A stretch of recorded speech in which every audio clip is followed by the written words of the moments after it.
Shri Krishna Viraya Prabhupada Siddhartha Vishnu Yoga Karuna Shakti Bhakti Vignani Nama Om Vishnu Paraya Krishna Peshtaya Bhutali Srimati BhaktiVriksha Swami Nityanami Namaste Saraswati Devi Gurabani Pracharini Nirveshesha Sunyavari Pastacharya Sacharini Namo Mahabharanyaya Krishna Prema Pradayati Krishnaya Krishna Chaitanya Namni Goyate Namaha Ananda Lilamaya Vigrahaya Himabhaya Divaya Vishmaya Tasmai Mahaprema Raspradaya Chaitanya Chandaya Namo Namaste Chaitanya Chandaya Namo Namaste Chaitanya Chandaya Namo Namaste Chaitanya Chandaya Namo Namaste.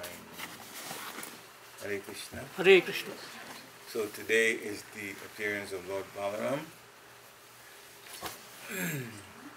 Balaram is God.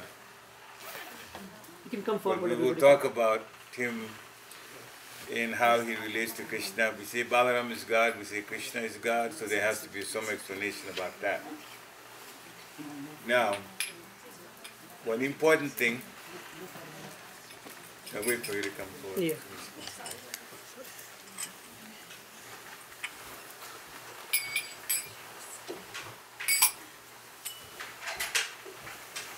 So one important thing is that without understanding the mercy of Lord Balaram, without understanding that, and how to acquire the mercy, to follow the path of bhakti is quite difficult. Without understanding the mercy of Lord Balaram, the mercy is all entwined in the definition of who Balaram really is. You talk about Balaram, the mercy automatically follows. I'll just give you one thing and then we'll come to that later. He's the original spiritual master, so that will tell you something. You need a guru. He's the original guru. So without his mercy, bhakti will be quite confusing. Now, since we are celebrating the birth or the appearance, he really didn't have a birthday, but when he appeared here, appearance of Lord Balaram, we'll start with how he got born. He appeared here. So his appearance is tied to Vasudeva and Devaki and Rohini and Kamsa, unfortunately. But that's part of Krishna's pastime. Kamsa was a very evil king. But Kamsa's sister, not direct sister, but in terms of half sister, was Devaki.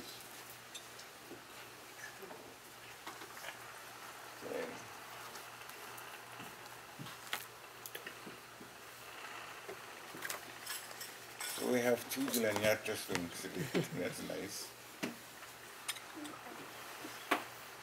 So Kamsa's sister was Devaki, and Devaki got married to Vasudeva, who was a king in his own right. So on the wedding day, after the ceremony itself, they were to go to Vasudeva's palace. And so they were to be driven, chariot, horse, so on. And Kamsa made the decision that he would be the Sarati, the chariot driver. And that's considered a menial job. If you look at Mahabharata, apart from Krishna himself driving Arjuna, practically everybody that was driving any of the others was maybe a Shudra, like that. Not that he put down, but the job itself is a menial job. So Kamsa offering to do that was quite astounding to a lot of people because he had a huge false ego. But that showed some love that he had for Devaki. So he decided I would do the chariot driving myself, and people lined up in the streets to look at him, and then when they saw Kamsa, he's driving the chariot? Well, I guess he has some affection, because they didn't know him to have too many good qualities. Anyway, so on the way to Vasudeva's palace, this voice all of a sudden comes up from the sky, and the voice says, Kamsa, you're a fool. You don't know that your sister's eighth child is going to be the cause of your death. Your sister's eighth child is going to kill you. And as soon as Kamsa heard that, whether the voice was saying the truth or not, didn't matter to him. He immediately hears somebody showing love for his sister, all of a sudden turns, grabs Devaki by his her hair, turns her over, like, bends her head back like that, takes his sword, and he's going to basically kill her. It didn't matter who was watching, whether there's been a wedding, whatever's happening, he changed the mood, everybody got shocked. The council all of a sudden turns like that.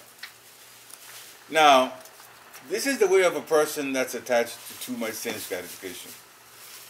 Kamsa was only interested in his power, in the praise that comes to him, the adoration that comes to him, what he can enjoy, his senses, the kingdom, that's all, he was enjoying that. Nothing else is more important. So if a voice has come saying that someone is going to shorten his life, he's going to make sure that that doesn't happen. So it didn't matter that Devaki was related to him. If his death was going to come through his sister, then his sister was going to go. And that's all that mattered to him. So he was doing his sister one favor, next moment he's willing to senselessly kill her. So Vasudeva had to think very quickly. Vasudeva decided to negotiate with Kamsa. You can't reason with Kamsa, you can negotiate though. If the negotiation is to his favor, or he thinks to his favor, he might listen. So Vasudeva told Kamsa, well, it's not your sister that's going to do any harm to you. If whatever that you heard in the sky is true, it's supposed to be the 8th child. Not even the first 7 children are going to do anything to you. Now, 8 children are not going to come this very moment. So what's the point in taking your sister, who is harmless to you, defenseless, in front of everybody, and do that to them? What's going to happen to your own reputation if you do something like this? Everybody heard 8th child. They know, but Vasudeva and Devaki have to have children, even start having children for that to happen, if it ever happens. You don't know what's been told to you is true. And certainly, killing your own sister in cold blood in front of everybody is going to really, really, really break your own reputation. Now, whether that was going to work or not, Vasudeva didn't know. That was the argument he put out. So the negotiation ending was, Vasudeva said, all right, it's the children. Every child that gets born through the two of us, I'm going to bring the child to you. So you have control over the child. Not even the 8th child, all the children, they're going to come to you. So Kamsa knew Vasudeva to be a man of his word. He says something, he does it. And that should be the way we are too. So Kamsa allowed this to happen. He wasn't happy about it, but he allowed the couple to go to the husband's palace, Vasudeva's palace. Then, in time, the first child was born. And true to his word, Vasudeva took the first child, brought him to Kamsa. This is our first child. So then Kamsa realized that Vasudeva was serious about what he was going to do, keeping his promise. So then Kamsa told Vasudeva, well, this is your first child. According to the voice we heard, the 8th child, so this first child is harmless to me. There's no point doing anything to this first. Take your child back. So then Vasudeva turned around, took the child back. But Vasudeva also knows Kamsa to be a person that can change his mind at any time. He already did it once. He was just driving the sister. The next thing you hear a voice, not even knowing it's true or not, it's the 8th child, and he was going to kill Vasudeva's wife. So, all right, so Kamsa says, I can take my child back. He did. But he knew anything could happen. And sure enough, by evil association of Kamsa with his cronies, Kamsa changed his mind and went after the child, took the child, killed the child, and also imprisoned the parents. So they couldn't get away. So any children that will be born, they will be born where Kamsa can reach the child immediately. Now, there's a little bit of Narada Muni in here, we skipped that. But that's all right. Narada Muni kind of convinced also. You might say, why would Narada Muni convince Kamsa to do? Narada Muni didn't ask Kamsa to kill anybody, but Kamsa came to the conclusion that any child can be a threat. Narada Muni's intention was to get Krishna to come sooner. That's the reason why he did that. And he knew that Kamsa would go after the child anyway. And he also knows that Krishna is a supreme controller. And Kamsa would only be able to get so far, whatever he plans. Now, so he killed the first child. And 5 children after that, they all got killed by Kamsa.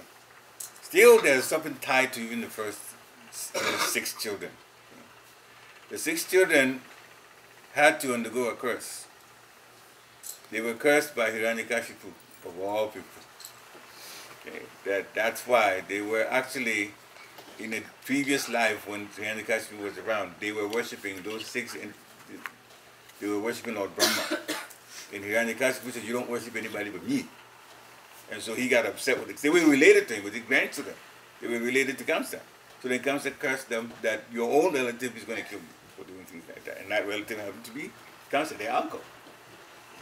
So got rid of the 6. Now the 7th child,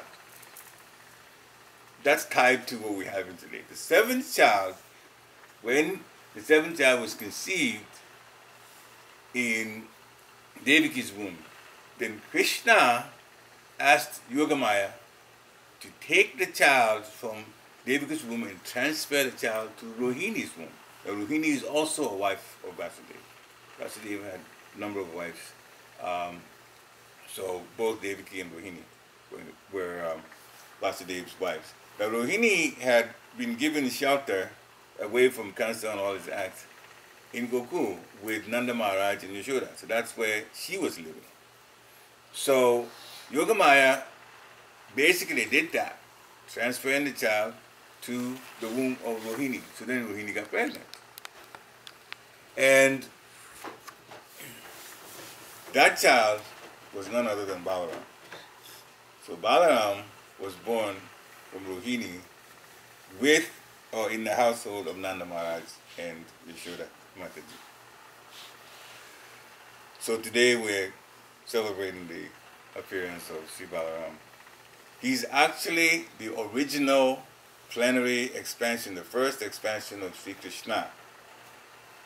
And he likes to identify himself as the servant of Krishna, servitor of Krishna. In Chaitanya Bhagavat, he makes it clear that he likes to be referred to as servant of Krishna. He was there at Nityananda at that time. We'll get to that. But still the same Balaram. Loves to serve Krishna. His happiness all comes from serving Krishna. Now he's an expansion of Krishna. So as Srila Prabhupada explains, giving the analogy, like you have an original candle. You light the candle, but you have other candles, same size, same nick. Okay, you can take that one and light the rest of the candles. They all look alike, but then the light came from the first candle. Okay, as far as potency, they all look alike. Okay, so it's like that. Balaram will be the next candle, the very first candle over from Krishna, being the original candle. So he's also Krishna himself who's appeared in order to serve the Supreme Personality of Godhead, Krishna, an expansion serving Krishna. Now, one thing that's unique about Lord Balaram is that his service involves all the 5 rasas, the 5 relationships, loving relationships. The relationships to 5 Shantaras, which is relationship in neutrality, Dasaras, which is relationship as a servant, Sakyaras, which is relationship as a friend, Vatsaryaras, which is relationship as a parent, and Madhuryaras, which is relationship as a lover. So there's 5 of them. Somehow, because Balaram is so much of a servant of Krishna, he arranges through his energy to serve Krishna in all 5 ways. So, in Golok Vrindavan, as Shantaras, neutrality, Balaram is the one who expands himself through his energy to make the whole Golok Vrindavan. The whole Golok Vrindavan is expansion of Balaram's energy. Now, apart from that, Krishna himself is served by Balaram in Shantaras by Balaram expanding as Krishna's crown, Krishna's flute. So Krishna's flute is actually Balaram. Krishna's crown is Balaram. Krishna's clothes are Balaram. Krishna's paraphernalia around him are all Balaram. And so he expands. Krishna is in Goloka Vrindavan. He's obviously everywhere, but he's also in Vaikuntha planets as in Narayan, and then the sweetest relationships are Goloka Vrindavan relationships. But then Balaram is with him through his energy expanding like that. In Dasyaras, we've talked about already, Balaram likes to be referred to as the servant of Krishna. So everything he does in service to Krishna. So that's automatically Dasyaras. That's his servant. Sakyaras, as a friend, Balaram relates to Krishna because they play together, they wrestle together, they herd cows together, they do mock fighting together, all of those. So as a friend, just like the cowherd boys, he's with the cowherd boys when they relate, and he's also there. And the cowherd boys are in the Sakyaras, and he's there with them. Now, in Vatsalyaras is parent level. Well, Balaram is not really a parent of Krishna, but he plays the role of a parent sometimes. In some households, when they have a lot of children, sometimes the parents give power to the oldest son, that you can also make decisions, just like parental decisions. So Balaram sometimes does that. This is the elder brother of Krishna. So sometimes they go somewhere, they might go herd cows and it's getting late. He will say, Krishna, it's late, it's time to go. He makes a decision and Krishna has to go. Okay? Sometimes, maybe Krishna's birthday, which is Janmashtami, on his birthday, he will say, all right, you don't go out and play today, you have to stay home. There will be obviously celebration, they will dress you up so you don't have to go out. Or sometimes when there's danger in the forest, Balaram is very protective of Krishna. Krishna is the Supreme Personality of God, true enough. But out of the love of Krishna, Balaram protects. And Yudhishthira did the same thing too. After the Kurukshetra war was over, and then Yudhishthira became the king, was coronated as the king, Krishna stayed with them for a while, and then he wanted to leave immediately. They said, can you stay a little longer? So he stayed about 3 or 4 months. But when he was leaving to go back to Dwarka, Yudhishthira knows Krishna is the Supreme Personality of Godhead. He doesn't need any protection. Yet he gave a huge army to follow him all the way to the gates of Dwarka before they turned around. So the pure devotees of Krishna are always looking for ways to serve, even if it seems like Krishna doesn't need it, when in fact he does not. Krishna is Atmaram, he's self-satisfied. All that we do because he allows us to do for our own spiritual credits and to develop love for him. But does he really need it? No. No. Need? No. Love? Yes, he would allow you to serve him out of love. But he doesn't have needs. So that's Vasal coming back here. Madhurya Ras. Madhurya Ras, well, that's in conjugal love. And Balaram is not in that position. As an elder brother, when Krishna is with the gopis intimately, well, Balaram will be out of place to be there at that time. So what's Balaram do? Well, he wants to serve. So he appears as Ananga Manjari, as a Manjari. Manjari is serving the gopis who serve Krishna. And so Balaram appeared as Ananga Manjari when Radharani was here and they have their pastimes in Vrindavan. He lives, now so I have to say she now, because Ananga Manjari, she lives as Srimati Radharani's younger sister. So he appeared as Srimati Radharani's younger sister, Ananga Manjari. So then the younger sister means she lives in the house with Radharani and serves Radharani in preparation for pastimes with Krishna. So he'll find a way. Shantaras, then Dasyaras, then Sakyaras, Vatsalyaras, and Madhuryaras, all the 5 main rasas in group. He is part of it. He is part of it. So he's very, very eager then in that way to serve Krishna. Now, Lord Balaram, as far as creation goes, we said earlier, Krishna expands himself to Balaram. Now, through Balaram comes Chaturviha, that is Vasudev, Anirudh, Sankarshan, and Pradyumna. And from them come Narayan, Lord of Vaikuntha. So each Vaikuntha planet has a Narayan, so from these four. Now, from Narayan, a secondary, if you confuse you, I have to apologize. It's hard to understand, but this is Krishna's plan. From Narayan comes a secondary set of Vasudev, Anirudh, Sankarshan, and Pradyumna. Now, from that secondary set, the Sankarshan of it is the one that expands to Mahavishnu, which is Karanodakshaya Vishnu. And Mahavishnu, that's one that lies on the causal ocean. And speaking about lying on the causal ocean, the bed that is lying on is also Balaram, Asheshanaga. So, Do you want to use it? okay, but thank you. Hare Krishna. So, the second Sankarshan expands as Mahavishnu, Karanodakshaya Vishnu, and from his pores, when he breathes out, the universes come out. This is the material universes.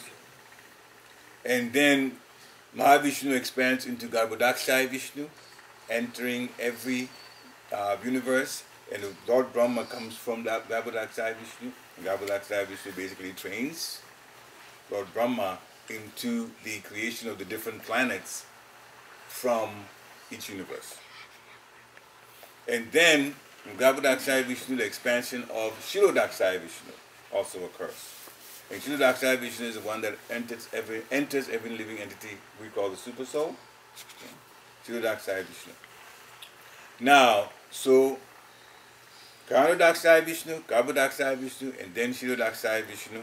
But Shirodakshaya Vishnu also is the one from whom the Leela avatars come. Matsya avatar, Lord as a fish. Kurma avatar, Lord as a turtle. Singha avatar, half man, half lion. Ram avatar, you know Lord Ram. Varaha avatar, Lord as a boa. Vamana avatar, the Lord as a dwarf. All of that comes from this Shirodakshaya Vishnu, which is an expansion from second Sankarshan, which originally came from Balaram. So Balaram is the source of all of these avatars, but still he's in the mood of servitor himself. He's in the mood of servitor. So Balaram is very important. Now, for us, most important, Balaram is the original spiritual master. That we should never forget. We have several spiritual masters now, but it's like several leaves of one tree. They are all connected with Lord Balaram, the original spiritual master. So, now let's talk a little bit about Krishna and Balaram, starting with Goloka Vrindavan. We know Krishna carries a flute. He plays flute. Lord Balaram carries a plow. So Krishna has a flute, Balaram has a plow.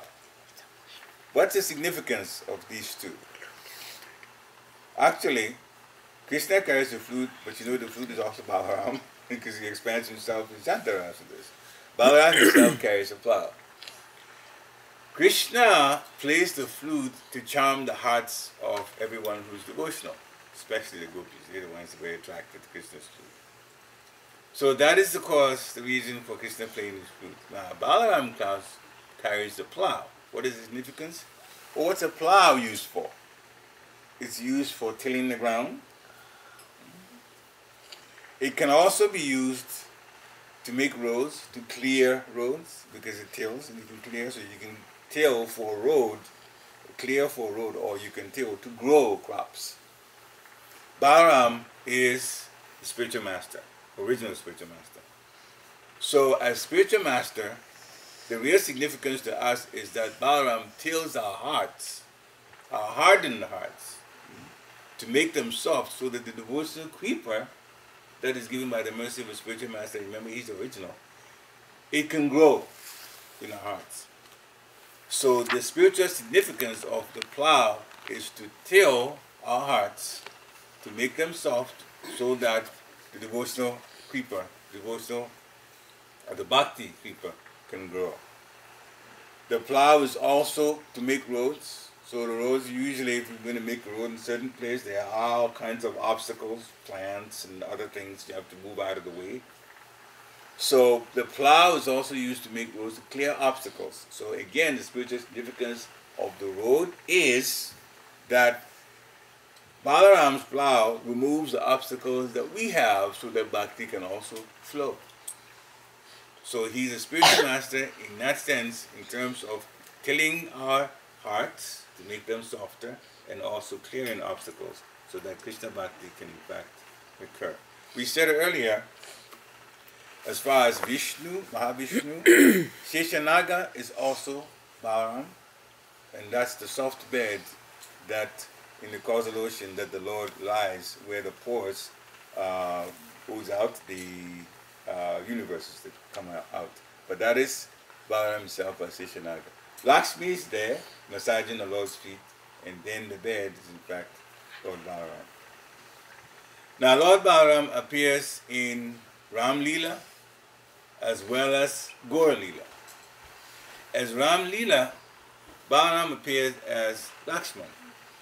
So there's Ram, Lakshman, Bharat, and Shatrughna. Lakshman is Lord Balaram.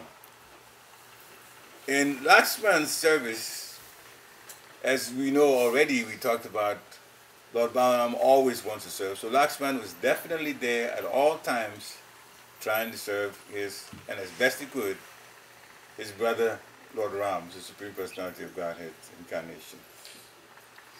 When Ram married Sita, then Sita as a wife, obviously we want to serve the husband, Ram. Lakshman was there.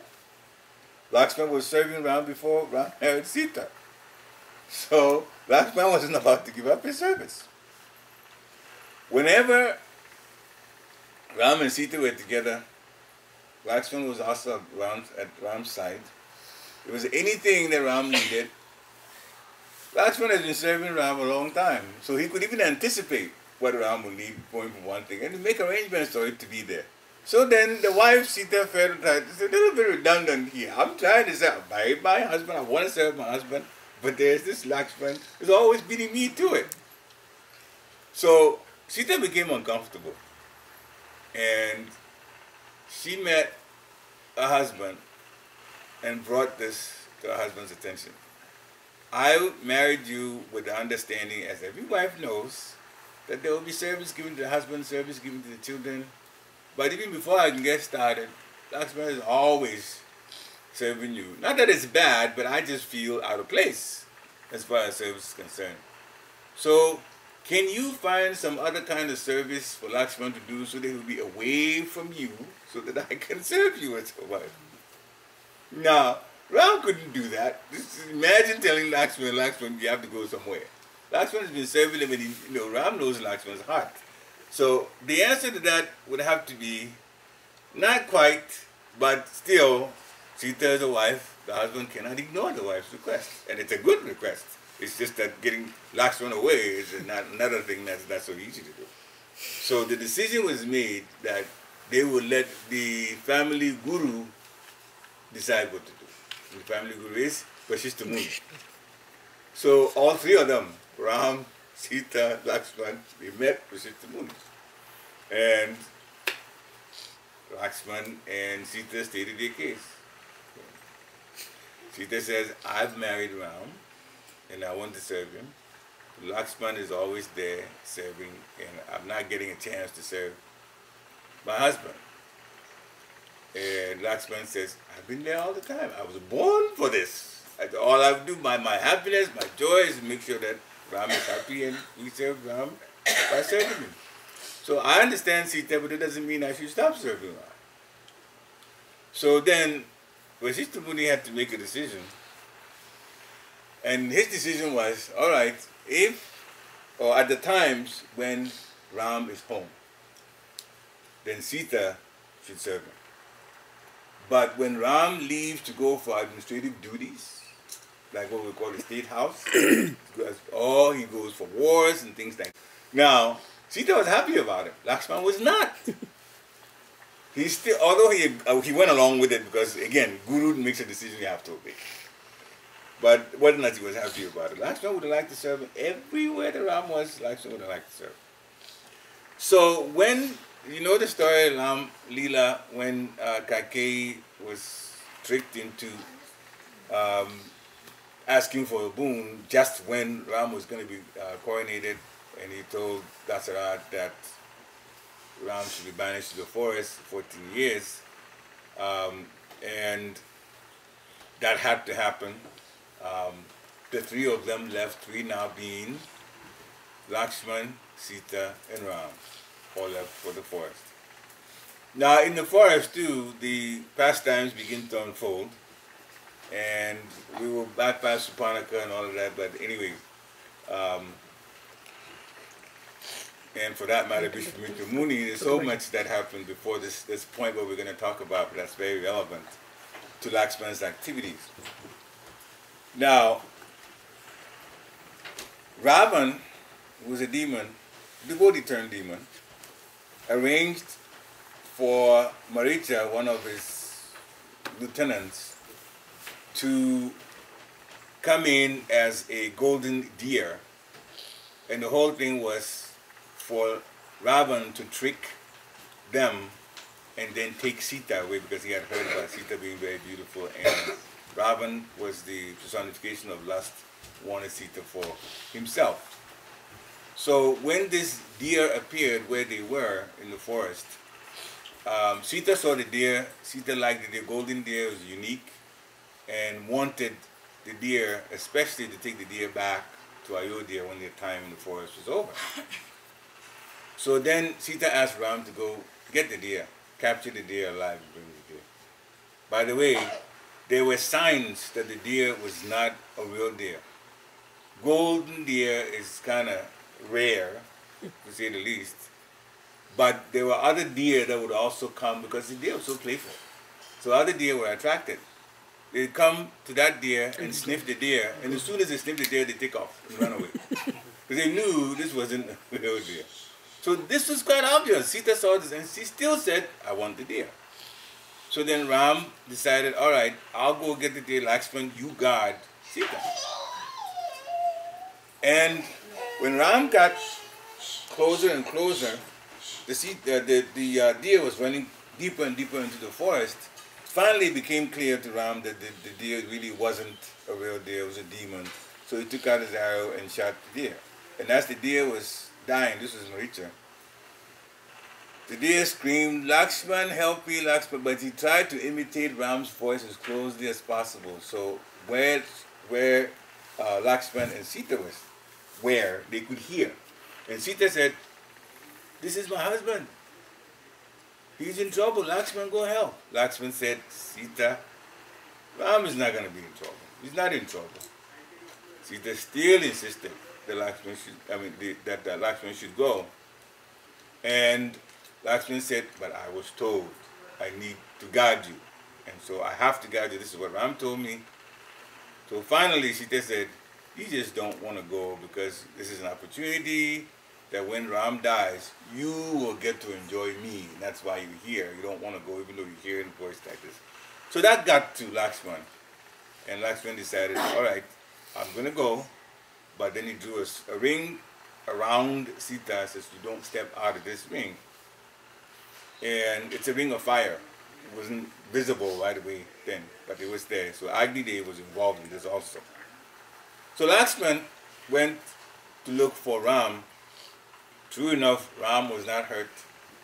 It was a trick that Maricha was playing, that demon. So when they returned, Sita was gone. Because Ravan came as a mendicant and begged prasadam, and finally was able to trick Sita from getting out of that particular protection ring, and then he stole him away. Stole her away. Took her away. So, what's the first thing? Well, Ram is looking at Lakshman. I asked you to protect Sita. Sita is gone. Why didn't you protect Sita? Well, Sita said, I should come get you. He says, you know that nothing is going to happen to me. You are right. You should have stayed. Lakshman said, Sita was just trying everything that she could, in fact even accusing me, so I had to leave and come, that you should have ignored her. You should have stayed. So now, Sita has already blamed Lakshman for Lakshman to go, and now Lakshman returns, and now Ram is blaming Lakshman. You can't win, huh? And so many times, devotees that you get blamed here, blamed here. I've been through my share of it, believe me. Blame here, blame here. So you consider even God can get blamed. Lakshman is out there, but he's getting blamed. So, anyway, they had to go look for Sita. Long story about that. Wound up, Jatayu was involved in it. Jatayu was the bird that fought Ravan when Ravan was taking Sita away. He lost that fight. He was dying. Lakshman and Ram saw some movement, and they thought that they were going to, whoever it is, they were going to shoot him. But then Jatayu said, "It's me, don't shoot," and then told the two of them that it's Ravan that had taken him to Lanka. So then they went to Lanka. Finally, there was a war, and finally again Ravan was defeated by Ram. Ram shot him in the heart and defeated him. So Sita was rescued 1 year later. So now Sita is coming to Ram, returning to Ram. And Sita is a queen. So they put Sita on the palanquin. And they were carrying Sita. Ram saw Sita in the distance. Lakshman is definitely there with them. And by the way, for 1 full year, Lakshman got to serve Ram without any interruption from Sita. Sita had been captured, so that argument was nothing. Ram could only hope that Sita could only hope that the husband comes, but Lakshman was serving the whole time. So Lakshman was standing right next to Ram, and when Ram saw Sita coming on the palanquin, Ram turned to Lakshman and says, "Go tell Sita to get down off the palanquin and walk." What kind of service is this? Sita is my adorable queen. I have to go tell her. Ram says, "Tell him. I'm telling you, go tell those who are carrying, put down Sita, and Sita should walk." So Lakshman went, told Sita, that's what Ram wants. Sita didn't fight. She got down, she walked, and then when he got to Ram, Ram was looking at her funny. He says, "You've been with another man for 1 year. Now, this is not Ram telling Sita, Ram's telling Lakshman that this woman has been with another man 1 whole year and is coming to me. I don't know what's happened in the 1 year. I can't accept her. You tell her I can't accept her." But of course, Sita could hear it. So Sita said, "Ram, look at how many people have been killed. Look at how many entities, monkeys, and so on have been killed because you wanted me back. If I knew you wouldn't accept me back, you're questioning my chastity. If I knew you would accept me back, I would have committed suicide a year ago. I wouldn't have waited for all of this. But all of this has happened just to get me back, and now you wouldn't even accept me. Okay, so if you're not going to accept me, then Lakshman, go get wood and prepare a funeral pyre. Light it up. I'm going to stand there and take my life." I knew that I would have done it a year ago. But now that you're saying this. So again, Lakshman, you notice that everything that's bad, they're asking Lakshman to do? This is on and on and on. Okay? First of all, he gets Sita. Lakshman gets blamed because Sita's gone. He gets Sita back. Now Ram is saying, "You go ask her to walk." Comes in. And now I'm saying again to Lakshman, "I want to accept this woman."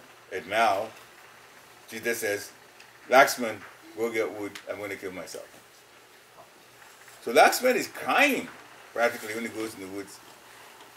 Before leaving, he looks at Ram should I really do that? Ram said, yeah.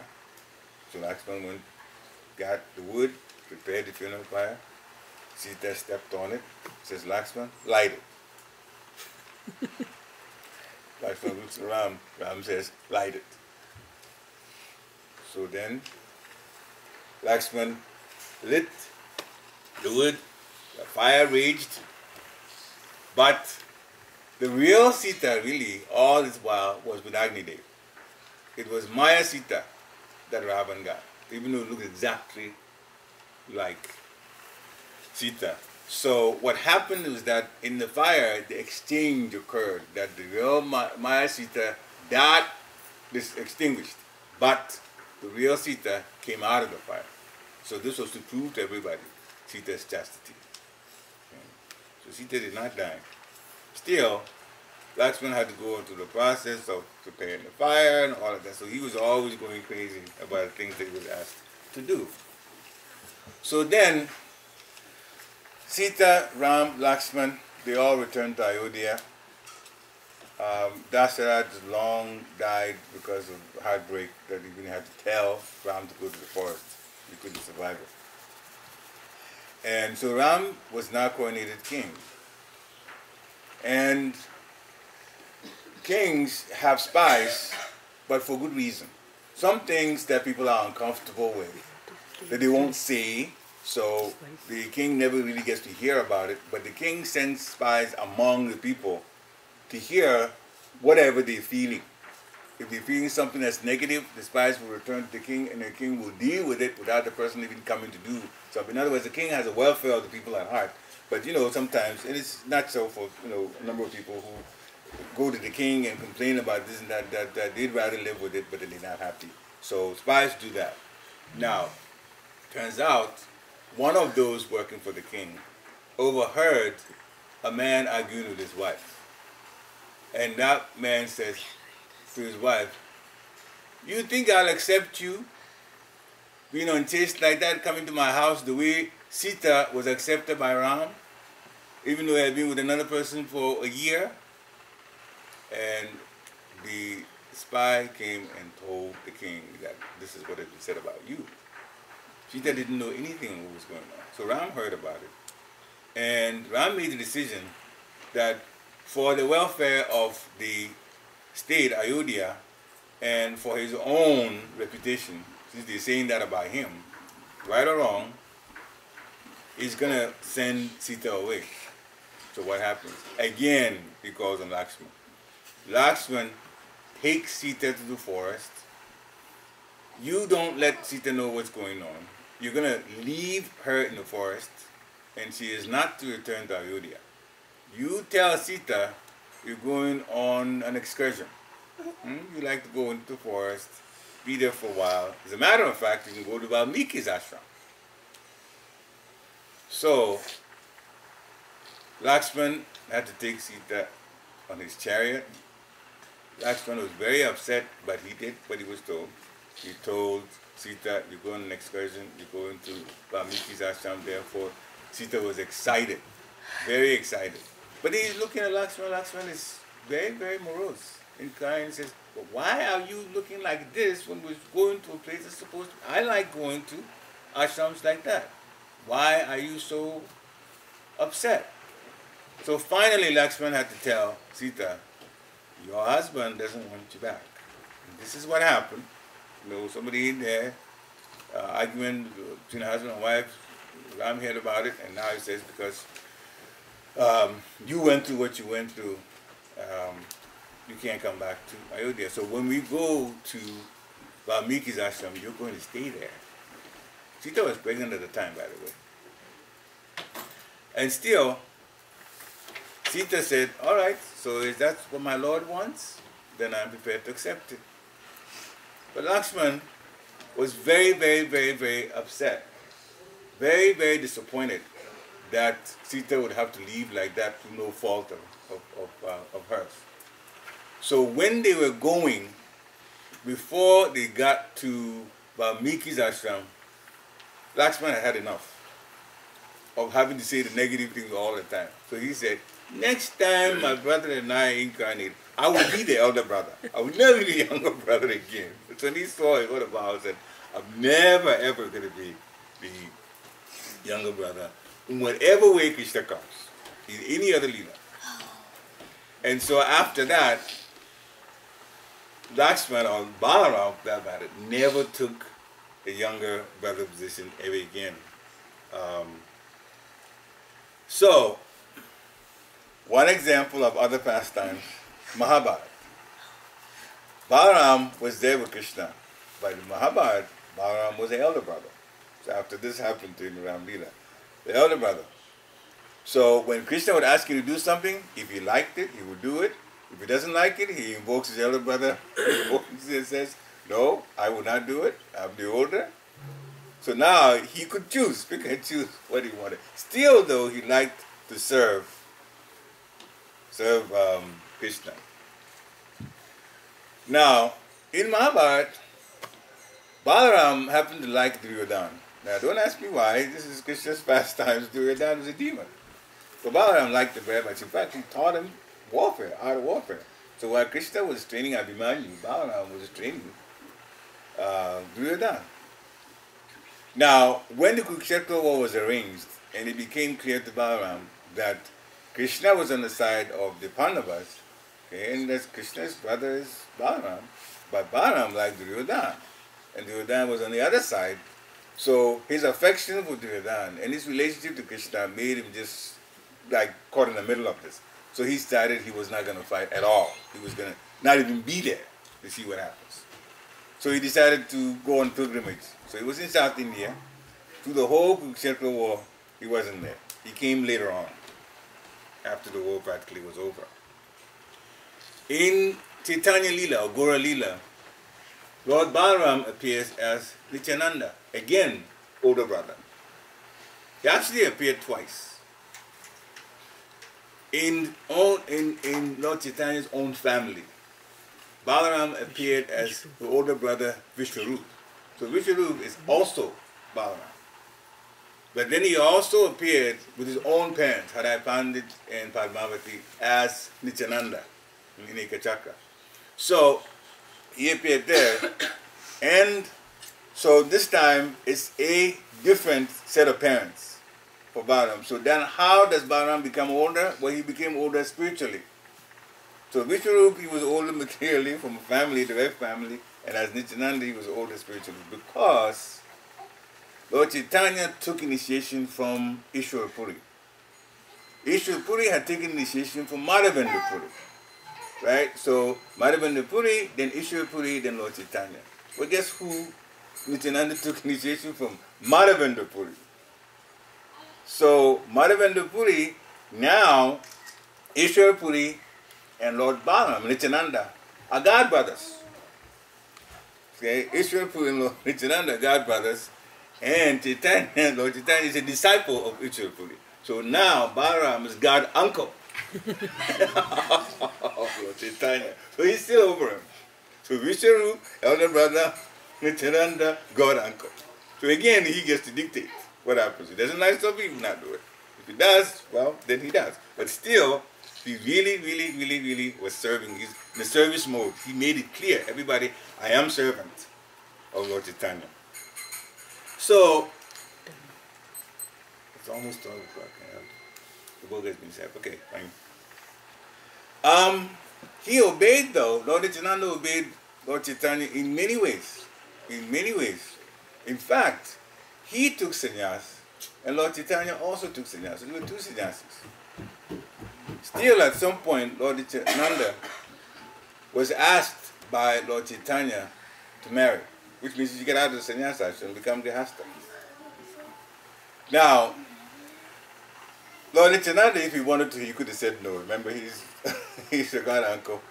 But for service purposes, he knew why Lord Chaitanya was asking him to marry. Because Lord Chaitanya as sannyasi was upholding the highest standard of the sannyas ashram. He wasn't closer to women. He was actually preaching to very highly placed people. King Prataparudra was one of those, Sarvabhauma Bhattacharya. and Prakashananda Saraswati, the people were very, very highly regarded, scholars and so on. But Lord Chaitanya came for everyone. So since he was in ashram, that ashram, he had Lord Nityananda to marry, so there's Grihastha, you can go anywhere. You can mingle with women, single, married, you go to different places. So now, more of the mercy in Kali Yuga was being extended through Lord Chaitanya, or from Lord Chaitanya through Nityananda to anyone. Downtrodden people, especially the worst ones around the time was Jagai and Madai. Okay. So Lord Chaitanya did not really go directly to Jagai and Madai. Lord Nityananda was the one that was sent to do that. Jagai and Madai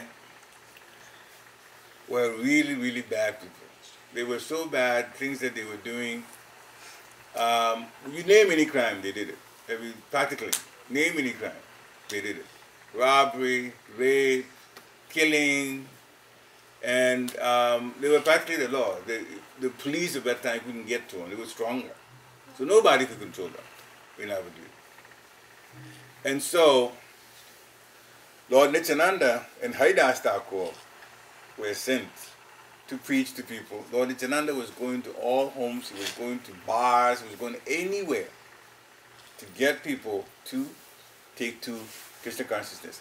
Now, his main aim was to get people to chant Gauranga, Gauranga, Gauranga, Gauranga. They were trying to get people, there was Hare Krishna, Gauranga himself was chanting Hare Krishna.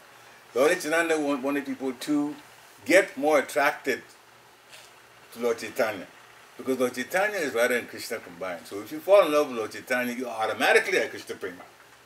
So he knew that. So then he was getting people to become more and more and more interested. If they don't know how to serve deities, they don't know. Lord Chaitanya was actually there in person. And he was gorgeous. And so to fall in love with him was in fact to get Krishna Prema. That's why he was distributing, Lord Gauranga was distributing Krishna Prema freely, like that, by his own person. All you have to do is just get attracted to him, and you automatically have Krishna Prema. And Lord Nityananda was doing that. In fact, he is called an Avadut because that gave him the right to go to different places that people would normally not go to. So it's kind of he's half crazy, so he goes there, it doesn't matter. But actually, Lord Chaitanya made it a point to tell the disciples and those who are listening to him that Lord Nityananda's character is impeccable. He goes to these places just to deliver fallen souls and let them chant the name of the Lord. He doesn't go there to do what they do over there. So, Lord Nityananda was so merciful that he was willing to be even verbally abused. Still, he would tell people to chant the name of Gauranga. So Jagai and Madai, first time, him and Lord Nityananda and Haridas Thakur approached those two. People try to stay away from them, because it's, you get close to them, you're going to be involved and be a victim of a crime. So the two went to them, to Lord Nityananda and Haridas Thakur went to Jagai and Madai to tell them to preach the holy name of the Lord. What was the last thing they wanted to hear? They immediately started to attack Lord Nityananda and Haridas Thakur. So Lord Nityananda and Haridas Thakur started running away. And they got chased by it. And when they were running away, they were back to Lord Chaitanya's house to report what was happening. They were running Jagai and Madai after them, but when they were running, they were talking back and forth and smiling at each other. They were running away. They weren't running away with fear, but they just basically took off. And so Jagai and Madai chased them away. But then Lord Nityananda returned at another time by himself to face Jagai and Madai. And when he brought up the same request that they chant the holy name of the Lord, Madai took a brick, actually his broken part, and smashed it on the face of Lord Nityananda, hard that he actually cut him. And Lord Nityananda was bleeding profusely. Still, Lord Nityananda would not give up the request. Now, people who saw that immediately ran to Lord Chaitanya's house and told him what had happened. So he got up immediately and came to the place. Now, as he struck, this Madai hit Lord Nityananda, and Lord Nityananda did not stop the request, he was going to do it again.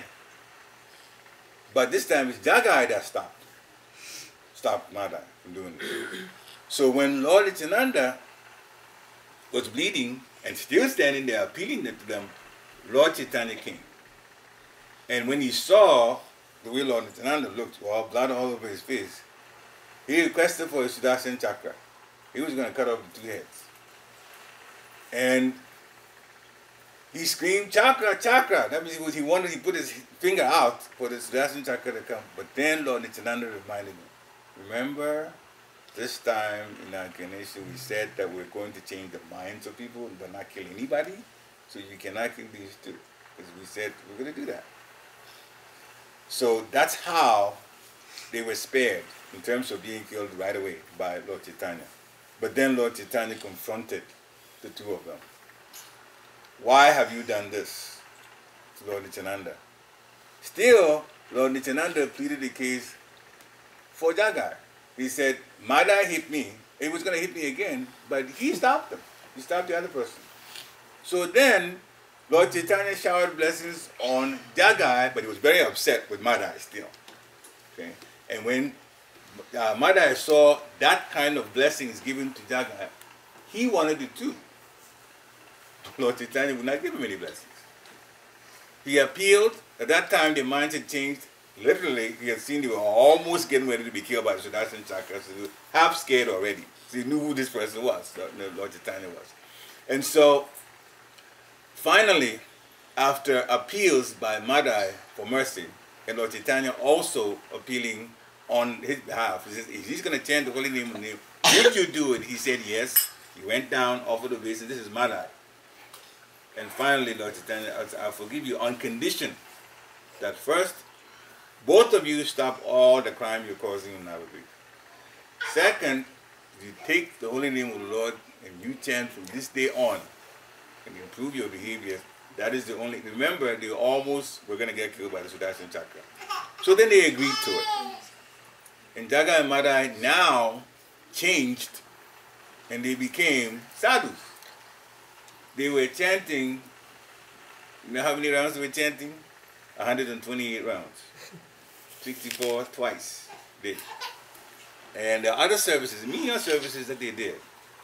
So when all the Navadvip heard that these 2, first of all, they've been rid of the potential for future crimes, because they were like that, and secondly, that they were now sadhus, they were very, very, very, very surprised, the potency of Lord Nityananda having that happen. Left Lord Uranga, those 2 would have been killed. But Lord Nityananda is the one that gave the mercy for this to happen. So,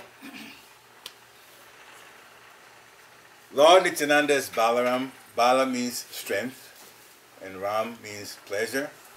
So, we should pray to Lord Balaram for strength to overcome difficulties in spiritual life. As a matter of fact, there's one pastime also. I don't know if this. Did I tell that? One more pastime about Krishna Balaram? Okay. This is when earlier they were in herding cows, and this is in the Vrindavan area. Talavan forest had wonderful, wonderful fruits, and they could smell. The cowherd boys, Krishna, they could smell. It was wonderful, and obviously they could imagine how succulent those fruits would be. But there were demons living in that Talavan forest. And the demons had made the rule, nobody comes in here. Only the demons were enjoying the fruits. They were also friends of Kamsa, so we were giving some of the fruits to Kamsa. So only Kamsa, as well as those demons, were enjoying the fruits. The cowherd boys told Krishna Balaram, there's this forest, every time we can smell these fruits, we would like to enjoy the fruits, so let's all go, because they know Krishna Balaram's strength. Let's all go in there and enjoy the fruits. And Krishna Balaram agreed. Now normally a person in the servant mode, they don't say Krishna and Balaram, let's go do it together. They are in service mode. Even as friends, they still know that Krishna and Balaram are tops. They were the best friends, or the most cared for friends. But the idea was, they knew, the cowherd boys knew, that when they do something that they like, Krishna likes it too. That they do. In other words, even them enjoying the fruits would be pleasurable to Krishna and Balaram. With practically no money, he came on a steamboat, suffered 2 heart attacks, and still stayed many times. He had the opportunity to go back to India, to Vrindavan, and live a decent life there. But he stayed and started with hippies, of all people. You know what a hippie is. Of all people, tried to change them to give them the highest that was there. So much he went through, for just obeying his spiritual master. So Bhaktisiddhanta Saraswati Thakur Maharaj said he should spread Krishna consciousness in the West. And in the old days, he came and did this anyway. And so now, by his mercy, somebody like me, I could never have gotten to know anything about Krishna consciousness.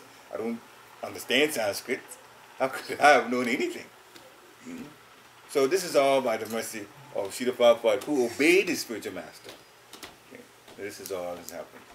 So we should also sacrifice for service to the spiritual master. Nothing is too much when he asks us to do something, to do it. We definitely should do it.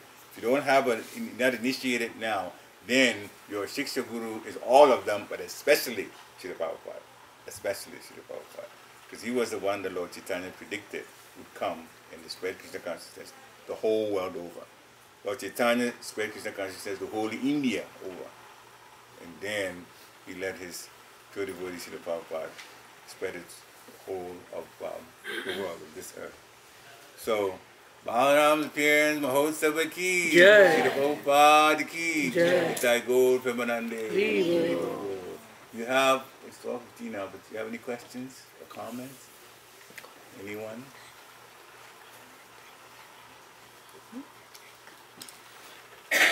Okay, so we'll stop here then. Nitai Gaur Premanande.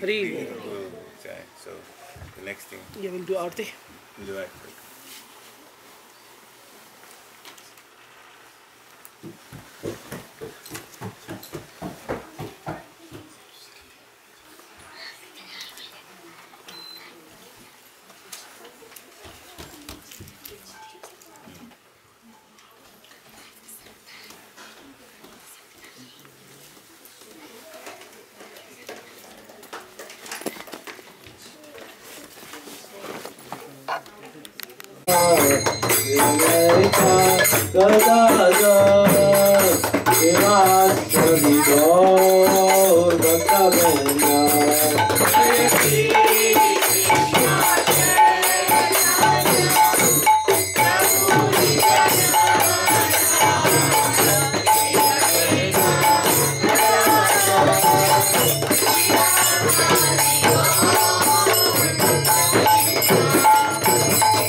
Jayam Vishnupad Paramhamsa Privajacharya Astottara Satyashivad Divine Grace Srila Bhakti Siddhanta Saraswati Thakur Maharaj Prabhupada ki Ananta Koti Vaishnava Vrinda ki Namacharya Sri Haryas Thakur ki Iskan Pangacharya Sri Prabhupada ki Prem Chikaho Sri Krishna Chaitanya Prabhu Nityananda Sri Dvaita Gadadhar Shiva Sri Gaur Bhakta Vrinda ki Shri Shri Radha Krishna Gopgopna Sham Kund Radha Kund ki Govilan ki Vrindavan Dham ki Mathura Dham ki Navadvip Dham ki Jagannath Puri Dham ki Jagannath Swami ki Ganga Mai ki Jamuna Mai ki Tulsi Devi ki Bhakti Devi ki Samavira Bhakti Vrinda ki Nitai Go Premanande. All glory is the symbol of devotees. All glory is the symbol of devotees. All glory is the symbol of devotees.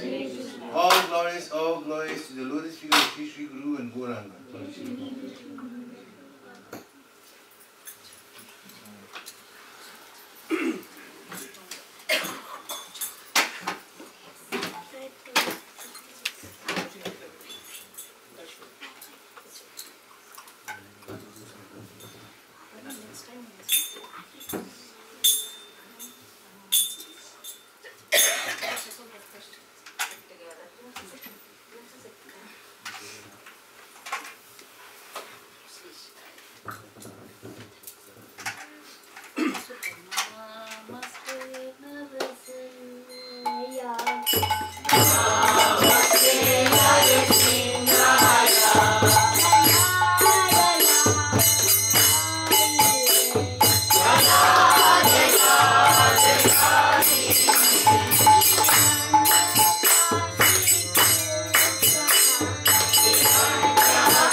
Singh Bhagwan ki, Bhagwan Maharaj ki, Jai Gaur Premanande.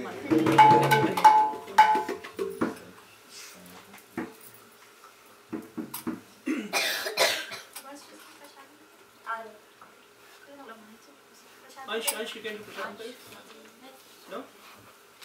What do you want to do?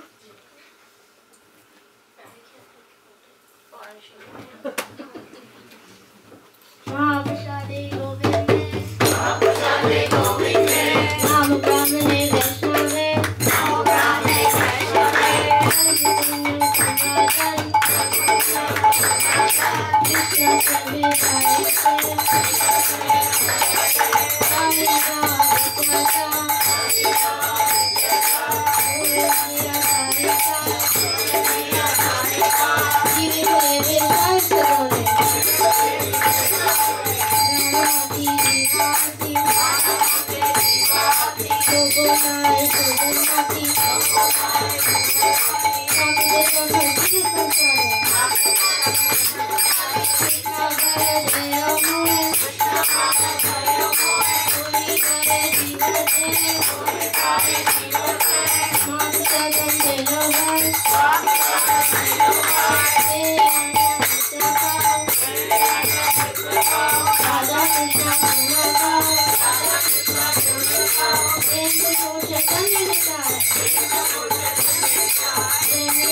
Thank you, Prabhuji, for the wonderful pastimes of Lord Balaram, as Balaramji himself, and Charan Prabhu and Lakshmanji.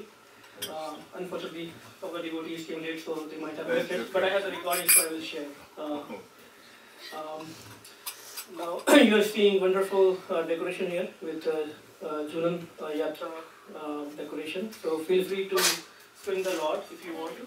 Just be careful with the kids, they can also swing, but be careful, slowly and slowly. Okay? We have 2 swings here. And one announcement for next weekend, next Sunday, we have Janmashtami celebration in Harrisburg. So there won't be any program in the morning here. We invite you on behalf of the IHU to Janmashtami program in Harrisburg. I think it is 8 p.m. but I'm sure we'll get the email 8 p.m. right? 8 p.m. on this Sunday, coming Sunday. So you all are most welcome and invited, and we should attend all these festivals, to get more into Krishna consciousness and more to get more association of devotees.